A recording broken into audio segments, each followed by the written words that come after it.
good things about Allah Rabbul Alameen being Rahman and Rahmatu, Arhamur Rahimin, and His Rahmah being Wasi'ah. Tell him these kind of things. So this is what Amr ibn al-As radiallahu anhu's son is doing. I'm taking you back to my incident that I was telling you. Sahih Muslim's narration. Amr ibn al-As radiallahu anhu says to his son and those people around him that yes, and out of all of that, all of my good amal, the amal that I will come with on the day of judgment that I think is the heaviest on the weights is my shahadatain. See, today and every time, this is my habit, forgive me for it, but I make points in even other incidents which is not related directly to our topic. Because the maqsood of talks is to make amal on the talks, to try to better oneself, myself and you, that we go away with something from these talks and become better Muslimin and mu'mineen. This is the purpose of the talks, nothing else. See, today we have Islam from the get-go. We have it from the beginning. We are born Muslims in Muslim households, so we don't feel what is our shahadatain. If someone asks us, what is the amal of yours, the biggest amal, we will say we performed Hajj. We will say our salah 5 times. You know, this is the first thing that will be asked about on the day of judgment, our salah. That's why I want to make my salah 5 times in the masjid. We will say that, you know, I read a lot of Quran in Ramadan, maybe 10 finishes. That is my biggest amal. Things like this we will be saying. But Sahaba Ridwanullahi alayhim ajma'in, because most of them accepted Islam on their own. They weren't born in Muslim households.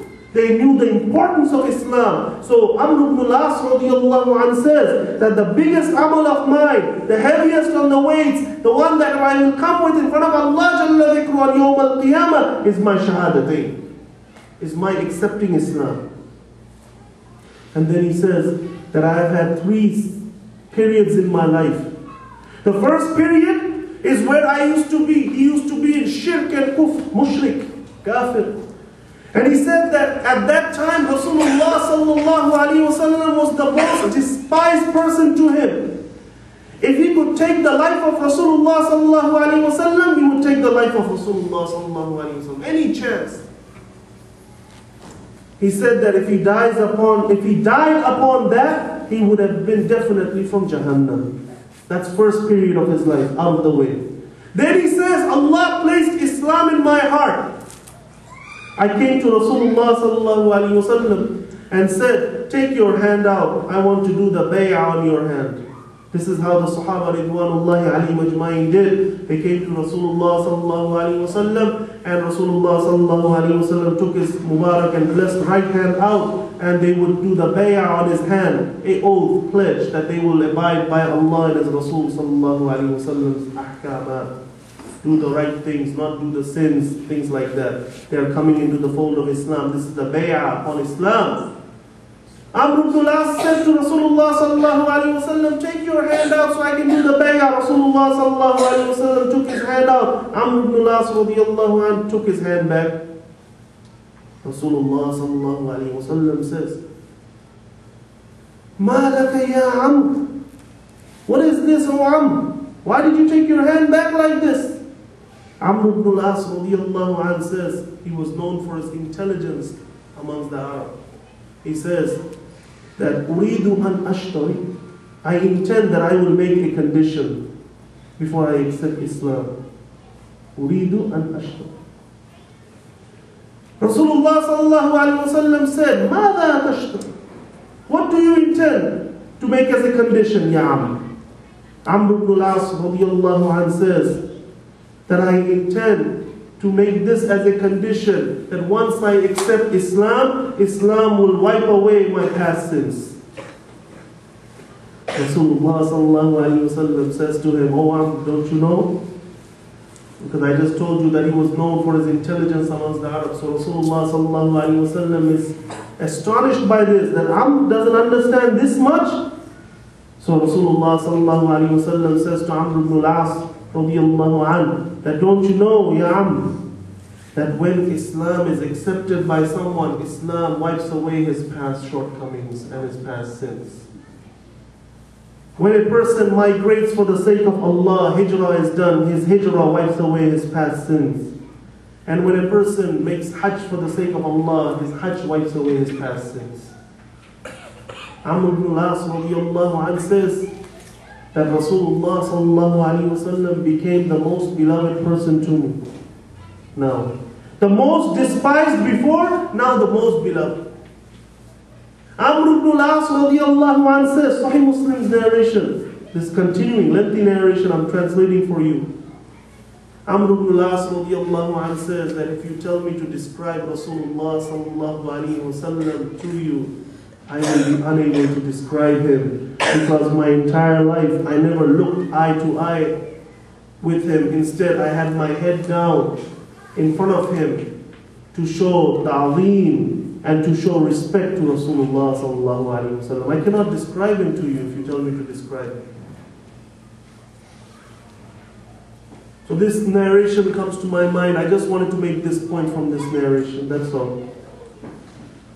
That who is Rasulullah sallallahu alayhi wa sallam? Sahabi is saying that in front of Rasulullah sallallahu alayhi wa sallam, I keep my head down. Amr ibn al-As, Fatih of Misr, is saying like this. I keep my head down in front of Rasulullah sallallahu alayhi wa sallam. Ijlalan lah, the words in the hadith. To show respect for Rasulullah sallallahu alayhi wa sallam. I cannot describe Rasulullah sallallahu alayhi wa sallam to you. No ordinary man that we are discussing. So Seerat-un-Nabi sallallahu alayhi wa sallam, whether it is done in Rabiul Awwal or any other month, it is the best thing that a person can do, and it is the best person that someone can talk about, and it is something that Seerah, yani the life of Rasulullah sallallahu alayhi wa sallam. How can you talk about the perfect man, the one that came with all types of kamalat, and talk about Muhammad sallallahu alayhi wa sallam? It is impossible. Allah Rabbul Alameen tells us in the Quran, the ibadah for Rasulullah sallallahu alayhi wa sallam in this manner, for Rasulullah sallallahu alayhi wa sallam, meaning that sending salawat upon al-Nabi sallallahu alayhi wa sallam. Allah tells us about this ibadah in such a manner that He did not use for any other ibadah in the entire glorious Quran. Yani salawat upon al-Nabi sallallahu alayhi wa sallam, durood upon Rasulullah sallallahu alayhi wa sallam is a great ibadah, right? There is no other ibadah that Allah has mentioned like this, how He has mentioned for durood, salawat upon al-Nabi sallallahu alayhi wa sallam.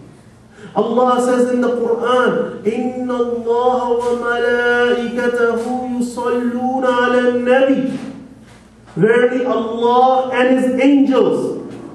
Does Allah say like that about Salah, Hajj, Siyam, all these pillars of Islam? Allah says, أَقِيمُوا الصَّلَاةِ آتُوا الزَّكَاةِ فَلْيَصُمْ. Like this, وَلِلَّهِ عَلَى النَّاسِ حِجُّ الْبَيْتِ. Like this, the orders are given for these things.